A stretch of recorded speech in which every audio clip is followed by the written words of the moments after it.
Mahal. Hayaan mo muna siya. Sige, magpahinga ko muna sa kwarto.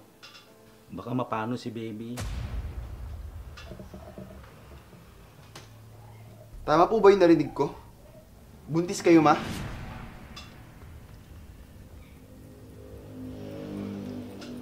Oo, anak. Sa wakas, magkakaroon ka na ng kapatid. Renz, anak!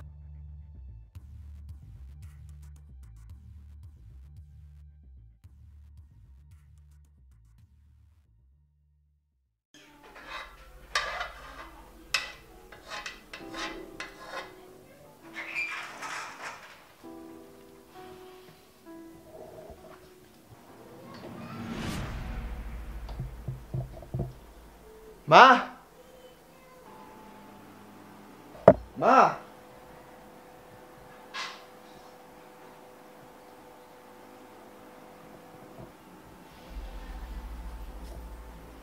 Anong nangyari dito? Malamang, ma. Si Amy na naman ang may gawa nito. Naku anak, pasensya ka na. Inutusan ko kasi siya kanina dito na kumuha ng pagdodrawingan niya. Ma naman. Alam mo naman na ayoko na makalat, di ba? Pagpasensyahan mo ng kapatid mo anak, hindi naman niya sinasadya eh. Hindi sinasadya. Ma naman. Puro na lang pasensya ang ginagawa ko simula nang dumating siya. Renz, ayusin mo yung pagsasagot mo ha.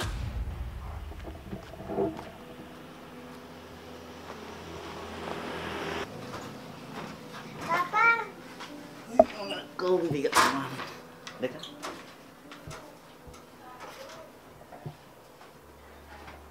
Kapatid mo siya. Mahal. Renz, ano naman ba yan? Eh si Amy pa. Nagkalat kasi dito. Ayusin mo na lang, Renz. Tignan mo, ang ganda ng drawing ng kapatid mo. Kuya, tignan mo oh.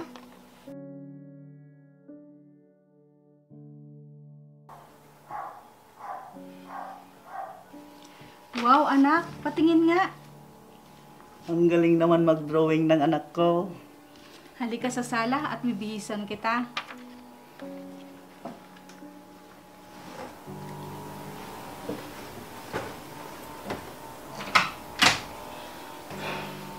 Puro na lang Amy.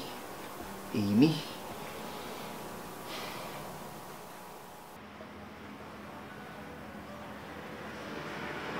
Ay, oo nga pala.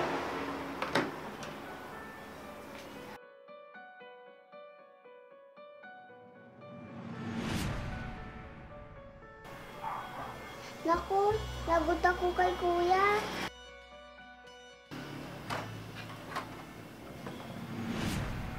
Amy! Ano na naman ginawa mo? Kuya, di ko naman po sinasadya.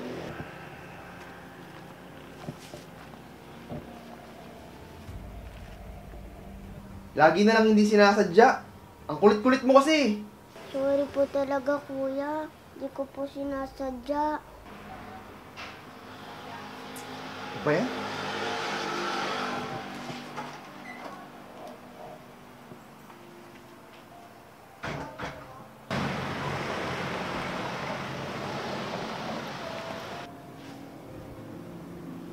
Amy, Tay, ba't po ganon si kuya sa akin? Di po ba niya ako mahal? mahal ka niya, anak. Bakit po lagi siyang galit sa akin? Tara, halika sa loob. May pasalubong ako sa'yo. Talaga po, Tay? Sige po. Halika na. Iya.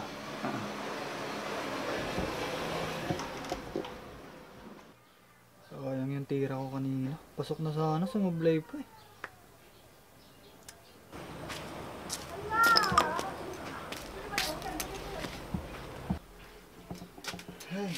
Oh, ba't nakasimangot ka na naman, pre?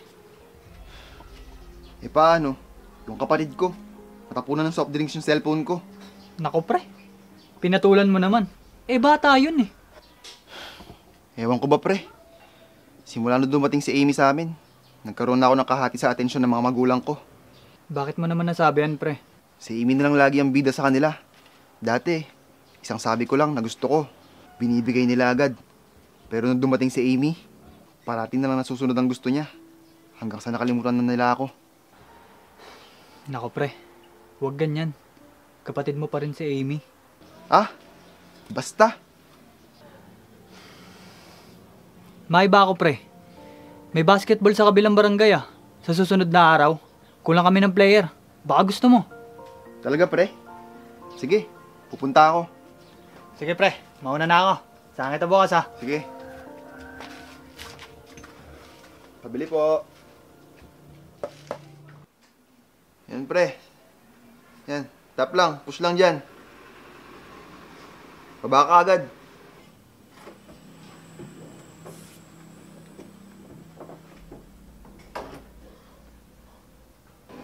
Anak, aalis muna kami ng papa mo. Saan kayo pupunta? Emergency lang anak. Tumawag kasi yung lola nyo. Masama daw ang pakiramdam niya. Kakamustahin lang namin ang lola mo, anak. Renz anak, iwan namin sa'yo si Amy. Saka saglit lang naman kami doon. Ano? Pa, ma, may pupuntahan ako mamaya eh. Sige na, anak. Nakikiusap ako. Kawawa din naman kasi ang kapatid mo sa biyahe. Tsaka, uuwi din kami kaagad ng papa mo. Sige na anak, babalik kami agad kapag nalaman namin okay na ang lola nyo. Sige na nga. Sige, tutuloy na kami.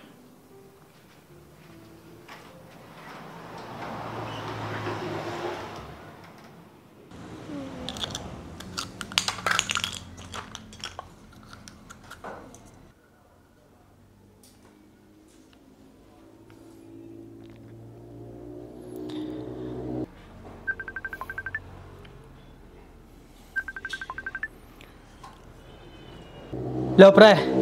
Mamaya susunduin kita ah. Pre, kasi Bakit? Anong problema, pare?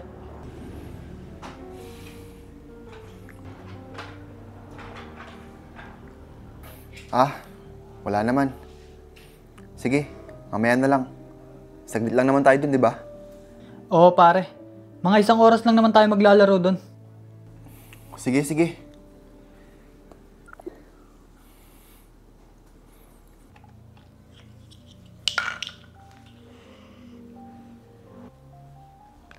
Kuya, laro tayo. Busy ako. Maglaro ka lang mag-isa dyan.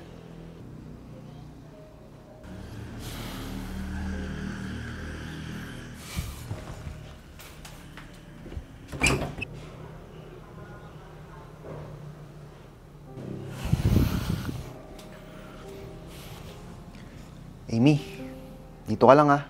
Huwag ka nga alis. May pupuntahan lang ako saglit. Saan ka pupunta, kuya?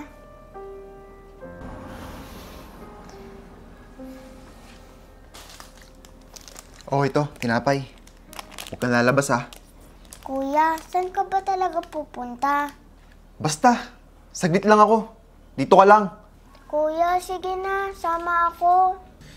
Hindi pwede. Kuya, sama ako. Hindi nga pwede. Dito ka lang. Kuya, sama.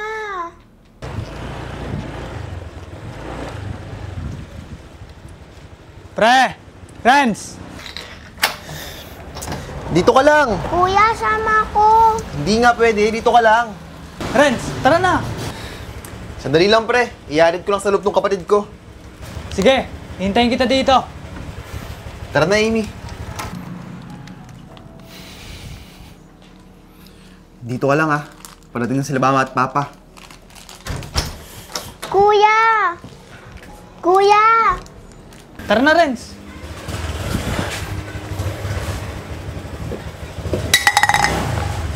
Renz, yung kapatid mo!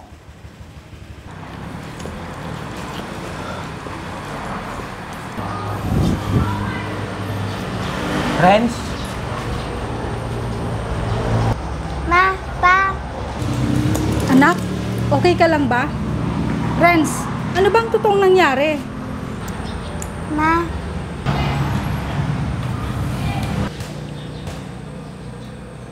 Ma, walang kasalanan si Kuya. Bigla na lang po kasi akong nahilo. Totoo ba ang sinasabi ni Eme? Renz? Sorry po, Pa. Ma, hindi na po mauulit. Tara na, sa bahay na lang tayo mag-usap.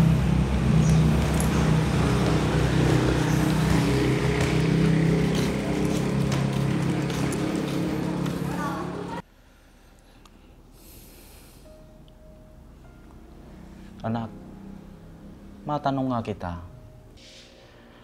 Simula nung dumating si Amy, nagbago ka na. Anong problema mo, anak?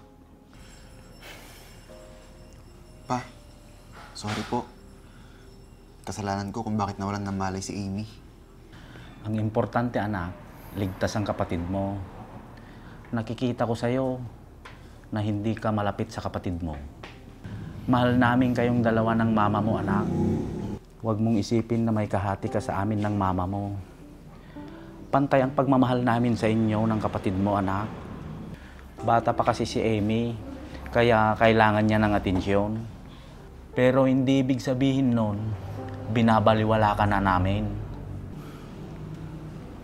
Simula nang dumating si Amy, akala ko nagkaroon na ako ng kahati sa inyo. Pasensya na po, Pa. Sisisi po ako sa nagawa ko. Hindi ko po sinasadya. Sana, anak, bigyan mo ng pagkakataon ang sarili mo na mapalapit sa kapatid mo. Ikaw ang nakakatanda sa kanya. Kapag nawala kami sa mundo, kayong dalawa lang ang magdadamayan. May pagkakataon ka pang bumawi sa kapatid mo, anak. Pa, maraming salamat po. Babawi po ako sa kapatid ko.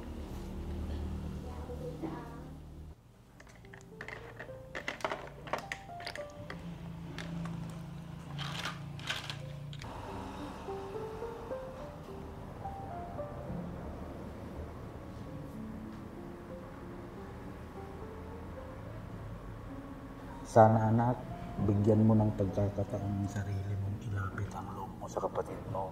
Ikaw ang nakakatanda sa kanya. Kapag nawala kami sa mundo, kayong dalawa lang ang magdadamayan. May pagkakataon ka pang bumawi sa kapatid mo, anak.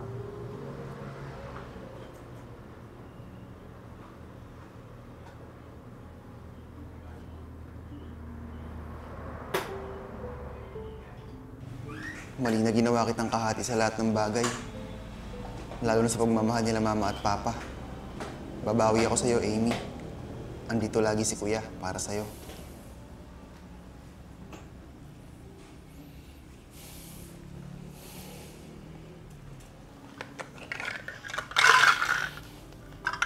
Amy, gusto mo ba maglaro tayo? Talaga, Kuya? Oo. Simula ngayon, lagi na tayo maglalaro. Talaga, Kuya? Sige, laro tayo. Teka lang, paano ba to? Magluluto ka lang. Sige nga, magluto ka.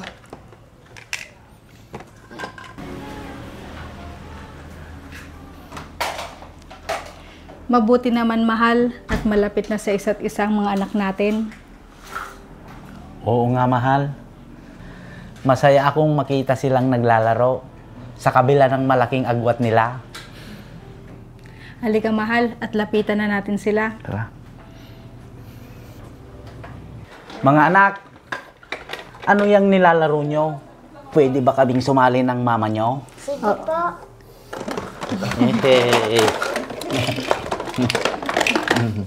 Yan o. Oh. Masaya to, oh.